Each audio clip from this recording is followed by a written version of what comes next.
जो तौर है दुनिया का उसी तौर से बोलो, बहरों का इलाका है जरा जोर से बोलो।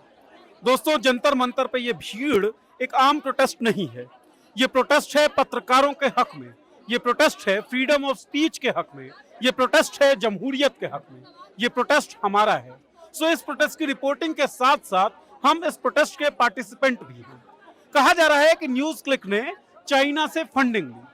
भाई, अगर चाइना से फंडिंग ली, सरकार कर क्या रही थी आपके होते हुए? और अगर ये फंडिंग इलीगल है तो, क्योंकि कोई सरकारी दस्तावेज या कोई सरकारी दिशा निर्देश ये तो कहता नहीं है कि चीन से फंडिंग लेना नाजायज हो गया।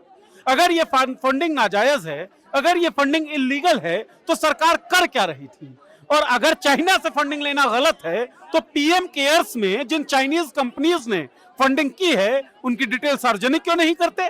फिर तो प्रधानमंत्री की भी जांच होनी चाहिए, पीएम केयर्स फंड की भी जांच होनी चाहिए। लेकिन दरअसल मामला किसी फंडिंग का नहीं है, मामला केवल न्यूज क्लिक का नहीं है, मामला केवल अभिसार शर्मा, भाषा सिंह, उर्मिलेश या अन्य पत्रकारों का नहीं है। मामला सच्चाई का है और सच्चाई को दबाने का है।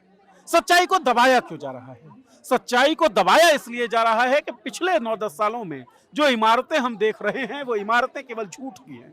जो आभा मंडल हम देख रहे हैं, जिस आभा मंडल में एक मानव महामानव कहकर प्रचारित कर दिया गया, वो आभा मंडल झूठ का है। और झूठ का यह आभा मंडल टूटेगा सच्चाई से।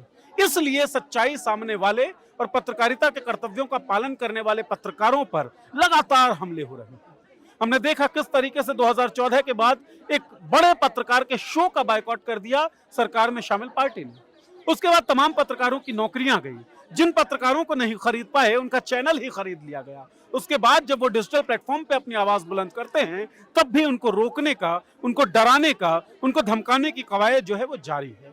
ऐसे मौके पर क्योंकि हम बोल सके, क्योंकि ये लोकतंत्र जीवित रह सके, जरूरी हो जाता है हम बोलें और पूरी जोरदारी से बोलें। उन तमाम लोगों के खिलाफ बोलें जिन लोगों ने इस पेशे को कलंकित किया है, जो लोग लोकतंत्र के खिलाफ खड़े हो गए हैं खुले तौर पर, और जिन लोगों ने हाथ में माइक लेकर नफरत फैलाना, दंगा फैलाना, हिंदू मुस्लिम का विभेद पैदा करना अपना कर्तव्य समझ रखा है। ऐसे तमाम लोगों को चिन्हित करना जरूरी है, ऐसे तमाम लोगों को कटघरे में खड़ा करना जरूरी है, और ऐसे तमाम लोगों को जवाब देना जरूरी है। ये लड़ाई किसी एक पत्रकार की, किसी एक संस्थान की नहीं होनी चाहिए। ये लड़ाई हम सब की है, हम तमाम नागरिकों की है।